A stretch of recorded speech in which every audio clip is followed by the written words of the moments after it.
Us live in the studio to discuss on this is the technical advisor and head of Women's Unit, Hope for the Village Child Foundation, Kaduna, Barrister Grace Sim Auta. Good afternoon and welcome to the program. Thank you, Zina. Well, first, what are some of those abuses women and girls face in our society? Okay, some of the abuses women and girls face include economic abuse, which a lot of women, the girls and even the men do not see as abuse, are unaware of the fact that it's abuse. That is, denying them access to financial sustenance, that's ability to work and earn money. And for some, even when they work, they insist that the funds they make from the businesses or whatever form of work they do should be handed over to them to determine how the money is spent. So this is some form of abuse, it's economic abuse. And most times when you talk with these people, they say, it's an abuse, you know, so that is one aspect. And then physical, which is one people mostly largely talk about, which involves beating of the woman or the girl, you understand. And another one again is sexual, you know, sexual harassment, sexual exploitation, rape. Sexual exploitation is actually very common, and that's something people shy away from, where people use the power they have over the other person to get them to succumb to them sexually for some favors, maybe for work, you know, to get a job. You say, okay, you have to sleep with the other person, or let me say it as it is, have sex with the other person to get the job. Or in the place of work where the person is subjected to some form of harassment and should be asked, or the person, now let me not use a specific gender, is asked to succumb sexually, you know, in order not to face some form of sanctions or to be given preferential treatment. That is sexual exploitation. And then we have that of rape. And then one aspect which has come up now is that of marital rape, which a lot of men are still unaware of. Now this is the sexual aspect. And then we also have the psychological, where you just mentally, you know, damage the other person using words, demeaning words. Now these are the various aspects of abuse that women face generally in the society. That is the data, you know, on challenges women experience in marriage, relationship, or even outside relationship is disturbing. As you know, it has been highlighted in the report that, you know, the higher percentage of this abuse comes from, you know, an intimate partner. Yes. So how do you think this can be addressed? Okay, one way of addressing this is getting people to know that we have relevant laws that deal with this. You know, that's one thing I would say the government has done. You know, some of these laws have been domesticated, you know, making it, people see that there are punitive measures that are there for perpetrators. But it's not just enough to have the laws. The implementation is always a problem.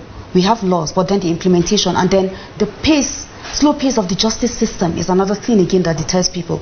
And then one thing, looking at the communities, people coming out, because there's this culture of silence and then trying to cover up things, you know. So ways we have to address this, there has to be consistent campaign, not just in the month of November and December, that's during the 16 days activism.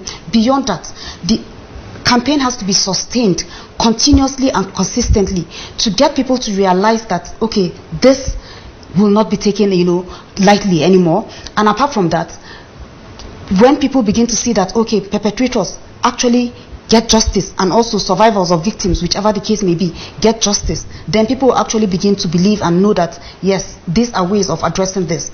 And then we get people to understand that, see, no matter what, because a lot of times when you discuss with people, they tell you, oh, they don't want to go to the law enforcement because, oh, there's a shame attached to it.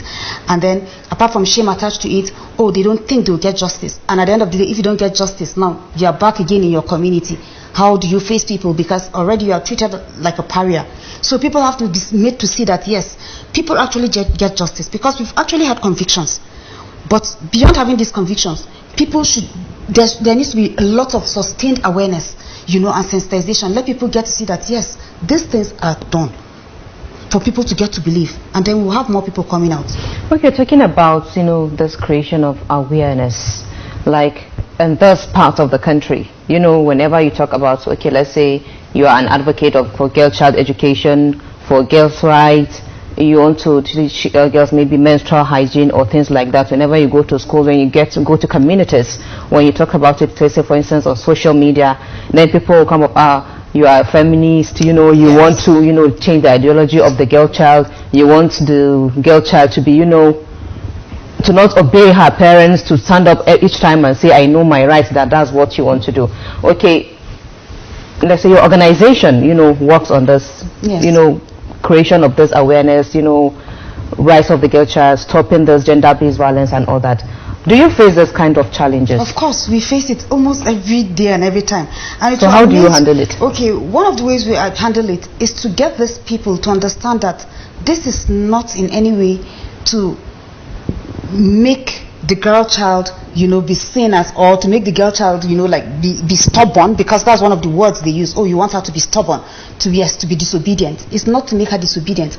And we try to make them understand that if she's aware of her rights, then she cannot and will not be cheated in the outer society. Because no matter what, as a parent and as a guardian, you would not want your ward or child to be cheated out of that which she deserves. There's no religion that subscribes to that.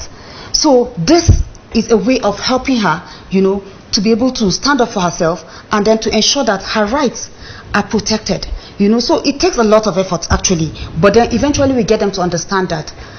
And then in the process of it, some of them actually come out to be like, particularly the mothers, they'll say, oh, really? This was a cause of concern. Or even the fathers will be like, oh, now we know. Because some will tell you, oh, they used to be worried. Maybe if their girls get older, they could be, influenced as peer pressure, or even maybe when they get married, so many negative things, because they are also aware of things that are going on, But now they see that there's some level of confidence that is growing in their daughters, which is good for them. So it takes a lot of, patience and consistent, talking and, sensitization with these people. If I tell you it's easy, I will be joking, I'll be lying. It's not easy, but eventually they get to see. Okay, before we continue, let's listen to this message from the United Nations Deputy General Secretary, Amina Mohammed. The International Day for the Elimination of Violence Against Women and Girls serves as a stark reminder of one of the most pervasive human rights violations and a global public health problem with negative multiplier effects across economies, politics and societies. The rates of violence against women are alarmingly high and further aggravated by conflicts, crises and emergencies. And the protracted global backlash against gender equality is threatening to undo decades of hard-won gains. Women's rights defenders and activists are facing more risks than ever before, including in the digital sphere. Halfway through the 2030 agenda, we are far from achieving the target of eliminating violence against women and girls. It transcends borders and cultures. This year's commemoration calls for the special attention to prevention. Investment in prevention is to invest in our collective well-being. It means creating conditions where women and girls can thrive, unburdened by the fear of violence. It means addressing both root causes and drivers of violence, challenging discriminatory norms and practices, and promoting holistic prevention policies and programs. First, to address root causes and drivers, it is important to invest in data collection and analysis and use it to inform policy and programming. Second, to tackle discriminatory norms and practices, legal reform to enhance equality and advocacy towards behaviour change is needed. And third, prevention policies and programs must be multisectoral, coordinated and well-resourced with a long-term vision. The EU-UN Spotlight Initiative provides a promising model. Results achieved have been historic and unprecedented. Nearly 500 laws and policies have been signed or strengthened. That was the Deputy General Secretary of the United Nations, Amina Mohammed, speaking on violence against women. Coming back to you, Barrister Sim, how would you assess the efficiency of our, Human Rights Commission in prosecuting abusers of women and girls? Okay. Well, they are doing their bit, but a lot more needs to be done. I spoke earlier on that the slow pace of the justice system, affects justice generally. Because when we talk about prosecution now, we are looking at justice from three dimensions. Just as Justice Oputa said, he said justice is a three-way traffic for the accused, for the victim, or in this case the survivor, and then for the society. So now when we look at the pace, what is being done, is the society actually getting justice? Is the survivor actually getting justice? And is the accused getting justice? These are things that we need to look at. Yes, we know that there are prosecutions that go on, but a lot of times they will say, okay, largely due to lack of evidence, some cases get thrown out. But even apart from that, the pace needs to be strengthened. The pace needs to be made faster. The cases need to be fast-tracked so that the cases are handled, because one thing with victims or survivors, they just need to get it over and done with immediately. So if the cases are fast-tracked, then everybody gets justice immediately and we move on. So yes, more needs to be done. Okay, finally, what is your call to the society? Okay, this is a call, this is a fight for everyone. Don't ever see anybody talking about, justice, gender justice, or justice for the girl child or the woman as, trying to get women to rise up against men. No. Instead, we should all invest to end violence against women and girls. When we bring an end to all this, or reduce it to the barest minimum, we will have a better society. A lot of the problems that we have facing in the society today are rooted in it, if you look at it. Most of the problems faced are rooted in it. So we have to all come together and bring an end to this by working together towards achieving this. Well, thank you very much, Barrister Sim, for joining us on the program this afternoon and sharing your view on the topic of discussion. It was a pleasure having you. Thank you, Zaina. And that has been the technical advisor and head of Women's Unit, Hope for the Village Child Foundation, Kaduna, Barrister Sim Auta, with whom we discussed violence against women and girls and ways of addressing the problem.